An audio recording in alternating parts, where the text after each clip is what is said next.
ॿी ख़बर अवां सां शेयर कंदासीं नाज़रीन ठट्टो खां, जिते छिते कुते जो ॾाढ़ियल नौजवान जो केस सीएमओ ख़िलाफ़ दाख़िल कयो वियो आहे।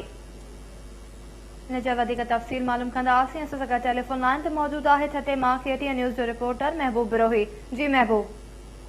जी छठे जो बुखारी महले में एक छिते कुते हमलो करे घर भाती टिन ॼणनि खे, जंहिंमें रोशन मल्ला ऐं हुनजी घरवारी नज़ीरा ऐं हुनजी जेको आहे सौट हुसैन हुनखे ज़ख़्मी कयो हो। जंहिंखां पोइ 3 ॾींहं अॻु में रोशन मल्ला जेको आहे उहो कराची ऐं छठे अस्पतालनि जा चकर काटण बावजूदि ज़ख़्म जा ताब न छॾे फोत थी वियो, जॾहिं त हुन हुसैन ऐं नज़ीरा उहे ज़ख़्मी हालत में अस्पताल में पियल आहिनि। उन मामले जो अॼु बाज़ाब्ता तौर ते केस दाख़िल कयो वियो आहे, जंहिंमें जेको नौजवान आहे रोशन मल्ला जंहिंखे कुते खाधो, हुनजो जेको भाउ आहे हुनजी फिरियाद ते छठे जे म्यूनिसिपल कमेटी छठो जे CMO आगा आबिद दुरानी जे ख़िलाफ़ लापरवाही, ग़फ़लत ऐं कुता मार मुहिम न हलाइण जे कलमनि तहत छठे थाणे ते बाज़ाब्ता तौर ते FIR दाख़िल कई वई आहे।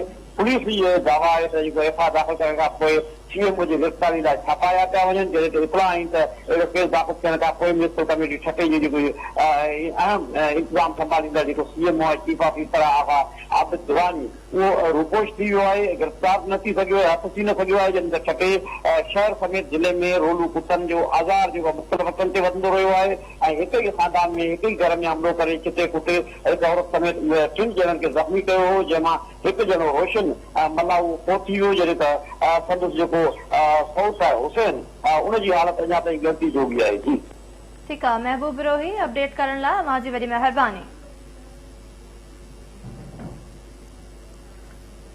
बरसात जे हवाले सां ख़बर शामिल कंदासीं।